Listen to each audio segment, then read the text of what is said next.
मुख्यमंत्री जी से पूछना चाहता हूं आपके माध्यम से कि शायद आपको पता ही नहीं है कि गृहस्थी चलाने वाली एक गृहिणी की मुश्किलें क्या क्या होती हैं। आपने कभी सोचा भी नहीं होगा कि जब वो किचन में सब्जी बनाने के लिए कढ़ाई में तेल डालती है तो उसके साथ उसके आंसू भी गिरते हैं। सभापति महोदय, शायद उन्हें पता भी ना हो कि एक छोटी सी गाड़ी और एक छोटे से फ्लैट का ईएमआई भरने के बाद इस देश का एक गरीब इंसान जब अपने बच्चों की फीस भरने के बारे में सोचता है तो उसे कितनी खुशियों का गला घोंटना पड़ता है। शायद उनको पता भी नहीं है कि फसल बेच करके बिटिया की शादी का सपना सजाने वाला किसान जब अपनी फसल बर्बाद देखता है तो कितनी रातें सो भी नहीं पाता है। सभापति महोदय, शायद वो कभी इस पीड़ा को समझ ही नहीं पाएंगी कि परिवार के किसी एक सदस्य को कैंसर जैसी बीमारी हो जाए तो घर और जमीनें गिरवी रख उठती हैं लेकिन इलाज नहीं हो पाता। सभापति महोदय, इसी देश की संसद में कभी स्वर्गीय सुषमा स्वराज जी ने कहा था कि जब जब देश की करेंसी गिरती है तब तब देश की प्रतिष्ठा गिरती है। एक तरफ कोलंबिया जैसा छोटा सा देश और उसके प्रधानमंत्री गुस्तावो पेत्रो खड़े हैं जो कोलंबिया के नागरिकों को हथकड़ी लगाकर लाने वाले जहाज को अमेरिका बैरंग वापस लौटा दे रहे हैं, और दूसरी तरफ हमारे प्रधानमंत्री जी खड़े हैं जो बेड़ी और हथकड़ी लगा करके लाए गए बेटों के अपमान पर एक शब्द नहीं बोल रहे हैं। सभापति महोदय, मैं इतिहास के पन्ने पलट रहा हूं, मुझे दो किरदार याद आ रहे हैं। एक तरफ निक्सन के 7वें बेड़े की धमकियों के सामने लोहे की तरह अडिग इंदिरा गांधी खड़ी हैं, तो दूसरी तरफ खुद ही नमस्ते ट्रंप का नारा लगाते हुए प्रधानमंत्री जी खड़े हैं। मेरे कानों में सुषमा स्वराज जी की आवाज गूंज रही है। बहुत कम बोलने वाले डॉक्टर मनमोहन सिंह ने बहुत ज्यादा बोलने वाले प्रधानमंत्री जी को जब देश की बागडोर सौंपी थी तो $1.58 का था, आज 85 से 87 के बीच में झूल रहा है। इन दिनों रुपए की अहमियत गिरती है तो न तो देश की प्रतिष्ठा गिरती है ना प्रधानमंत्री की गरिमा। जिस देश में 80 करोड़ लोगों को 5 किलो राशन के लिए कतारों में लगना पड़ता हो, उस देश में यह सरकार 12 लाख तक के टैक्स न लेने के लिए अपनी पीठ थपथपा रही है। हुकूमत इस कदर आवाम पर एहसान करती है, ये आंखें छीनती है और चश्मे दान करती है।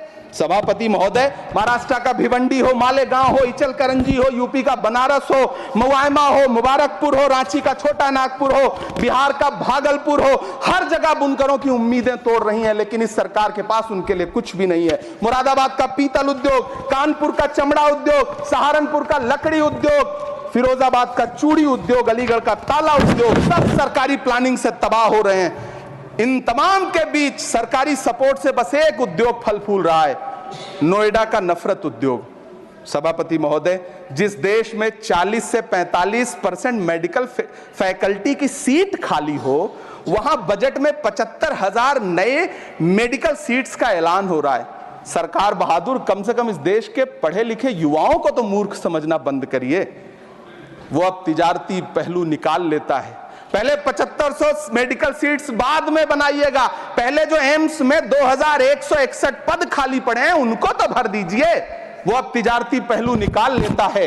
मैं कुछ कहूं तो तराजू निकाल लेता है। मैं इसलिए भी तेरे फन की कद्र करता हूं तो झूठ बोल के आंसू निकाल लेता है। सभापति महोदय, फिर झूठ आया है, मैं उसे मिथ्या कर दे रहा हूं। शायरी में बार बार आ जाता है, क्या करूं महोदय। काश ये बजट, सभापति महोदय, वो एक शब्द मैं मिथ्या कर दे रहा हूं सर, वो एक शब्द को हटा दीजिए। ध्यान रखें, ऐसे जो भी शब्द होंगे आपके वहां। सभापति महोदय, काश ये बजट बीपीएससी के पेपर लीक की शिकायत करने वाले नौजवानों पर बरसती हुई पुलिस के लाठियों पे, जख्मों पर मरहम लगा पाता।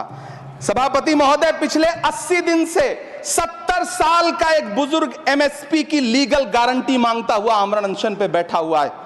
काश ये बजट किसान नेता जगजीत डल्लेवाल की टूटती हुई सांसों की पीड़ा सुन पाता। काश ये बजट प्रतियोगी परीक्षाओं की तैयारी के लिए दिल्ली, कोटा, पटना, अहमदाबाद जैसे शहरों में, इलाहाबाद जैसे शहरों में किताबों के साथ गल रहे युवाओं के सपनों को जिंदगी दे पाता।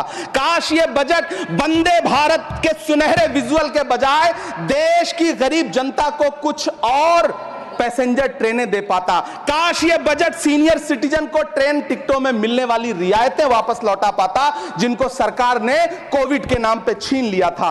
काश ये बजट किसानों की राह में कीले नहीं बल्कि कालीन बिछाने वाला बन पाता। काश ये बजट सरकारी मालिकों को यह समझा पाता कि नेहरू को कोसने से अर्थव्यवस्था नहीं सुधरेगी, उसके लिए डॉक्टर मनमोहन सिंह साहब की अर्थ नीति अपनानी पड़ेगी। पिछले 11 साल से नेहरू जी को कोस रहे हैं, आखिर कब तक कोसिएगा? थोड़ा पंडित नेहरू जी के बारे में पढ़िए, तब पता चले कि पंडित नेहरू की शख्सियत का नाम है। दुनिया का पहला ऐसा राजनेता जिसने अपनी जिंदगी की आजादी के लिए, देश की आजादी के लिए 3259 दिन अंग्रेजों की जेल में बिताए। पंडित नेहरू एक ऐसे महान शख्स जिनके पिता पंडित मोतीलाल नेहरू, जिनकी बहन विजय लक्ष्मी पंडित, जिनके बहनोई पंडित रंजीत सीताराम, जिनकी बेटी इंदिरा गांधी, जिनके दामाद फिरोज गांधी, सब ने अंग्रेजों से लड़ते हुए स्वतंत्रता आंदोलन में जेल काटी। आप किस मुंह से उनकी लकीर छोटी करने की बात करते हैं? नहीं कर पाइएगा, 7 जन्मों में नहीं कर पाइएगा, क्योंकि जिस्म की मौत कोई मौत नहीं होती है। जिस्म मिट जाने से इंसान नहीं मर जाते, धड़कने रुकने से अरमान नहीं मर जाते, सांसें थम जाने से ऐलान नहीं मर जाते। जिस्म की मौत कोई मौत नहीं होती है। सभापति महोदय, मैं आपके सामने खड़ा होकर के एक बहुत छोटी सी कहानी सुनाना चाहता हूं कि महान बादशाह सिकंदर ने जब यूनान फतेह किया तो जीत का जश्न मनाने के लिए शहर की सड़कों पर निकला, तो उसने देखा कि पूरा शहर तो जश्न मना रहा है, एक फकीर सड़क के किनारे चादर तान के सो रहा है। सिकंदर को गुस्सा आया, घोड़े से उतरा, उस फकीर के पास गया और उसे सोता देख करके उसे जोर की एक लात मारी और लात मार के कहा कि क्यों रे फकीर, मैंने यूनान फतेह कर लिया, लोग जश्न मना रहे हैं और तू सो रहा है।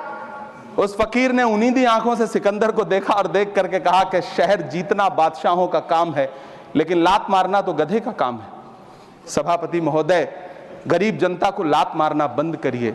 ये अमीरों के लिए बनाया गया बजट है, ये निराशाजनक बजट है। हम अमृतकाल सुनते आ रहे थे, ये अमृतकाल इतनी जल्दी समाप्त हो गया कि अब अमृतकाल का कोई नाम तक नहीं लेना चाहता है। इसलिए मैं इस सदन में खड़ा होकर के देश की वित्त मंत्री महोदया से कहना चाहता हूं कि आपने अल्पसंख्यकों के बजट में जो कटौती की है उसको बहाल करिए। आपने मनरेगा को जो स्थिर रखा है उसका घाटा 9,754 करोड़ है, कम से कम उतना बढ़ा करके फिर से उसे बहाल करिए। नौजवानों के लिए रोजगार दीजिए, किसानों को एमएसपी की लीगल गारंटी दीजिए। यही मैं आपसे अपील कर रहा हूं। धन्यवाद सर, आपने इतना जो